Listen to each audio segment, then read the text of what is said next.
एक समय था कि द्रौपदी को मालूम पड़ा कि कोई बहुत पहुंचे हुए संत आए हैं और उनके दर्शन करने के लिए जाना चाहिए।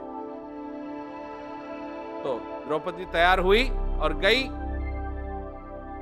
और जो संत आए हुए थे वो और कोई नहीं थे, वो थे वेद व्यास जी। तो वो वेद व्यास जी के पास गई, कहा महाराज मुझे आप बताइए मेरा भविष्य क्या है।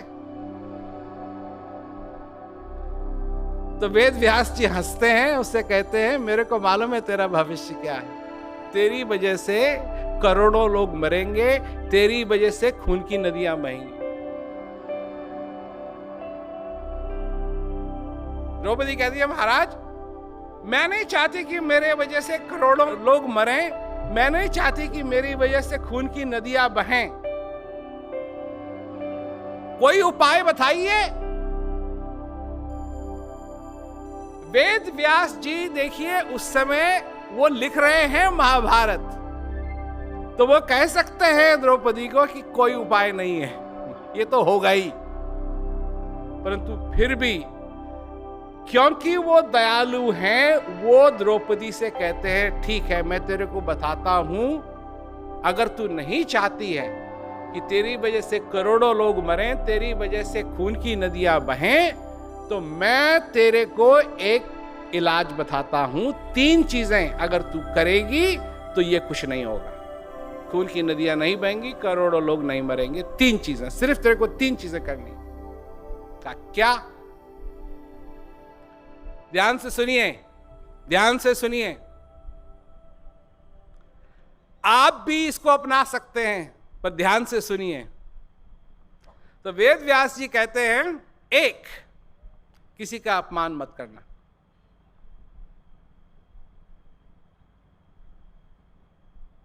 किसी का अपमान मत करना। और अगर कोई तेरा अपमान करे तो गुस्सा मत होना। सुन रहे हो ना भाई बात? 1, किसी का अपमान नहीं करना। दूसरा, अगर कोई तुम्हारा अपमान करे तो गुस्सा मत होना।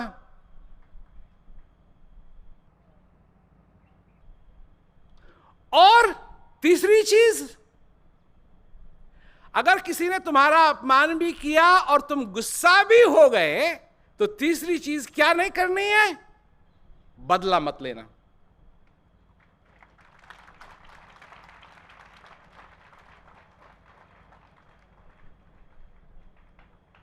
ये 3 चीज अगर तू करेगी द्रौपदी, तो तेरे कारण कोई नहीं मरेगा, तेरे कारण कोई खून की नदियां नहीं बहेंगी।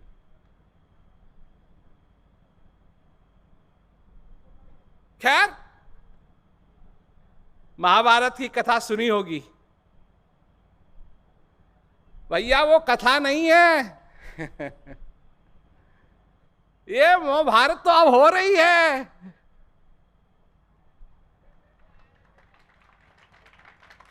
वो कोई कहानी नहीं है, ये तो यहां हो रही है।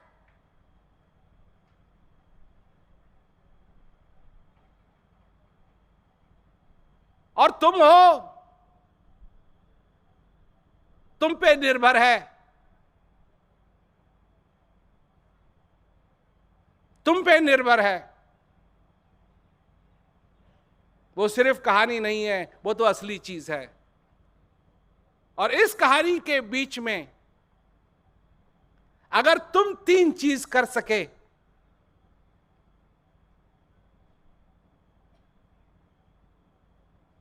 किसी का अपमान न करो, कोई तुम्हारा अपमान करे तो गुस्सा मत हो, और अगर गुस्सा हो भी जाओ तो बदला मत लो। अगर ये 3 काम तुम कर सके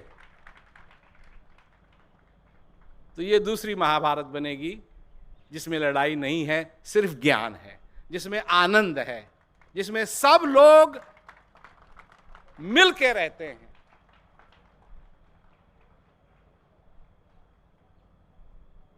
महाभारत भी तुम्हारा भविष्य है, और एक और भविष्य है तुम्हारा, जिसमें तुम शांति से, आनंद से अपनी जिंदगी गुजार सकते हो। यह भी संभावना है। तुमको ये चूज करना पड़ेगा कि तुम क्या चाहते हो। लड़ाई चाहते हो या शांति चाहते हो?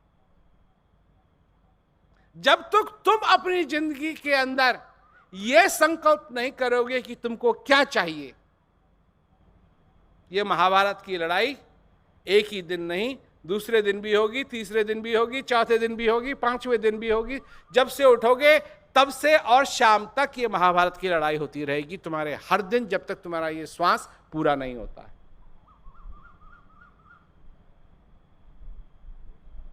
तीन चीजें। पर ये वही कर सकता है, ये वही कर सकता है जिसकी बुझाव में नहीं, जो अपने आत्म बल को समझता है। एक बल यह है, एक बल यह है और एक बल अंदर का है। यह बल तो तुम उठक बैठक करके बना सकते हो, परंतु फिर भी एक ऐसा समय आएगा कि यह बल तुम्हारा काम नहीं करेगा। परंतु अंदर का जो बल है, आत्मा का जो बल है, अगर उसमें तुम ताकतवर हो तो वो ऐसा बल है कि तुमको बलवान बनाएगा। कब तक? जब तक तुम आखिरी श्वास नहीं ले लेते। वह है असली बल, वो है असली बल। मैं कहता हूं उस बल में बलवान बनो। वो जिस बली के पास वो बल है, वो नफरत के बाण नहीं चलाता है, वो दया के बाण चलाता है।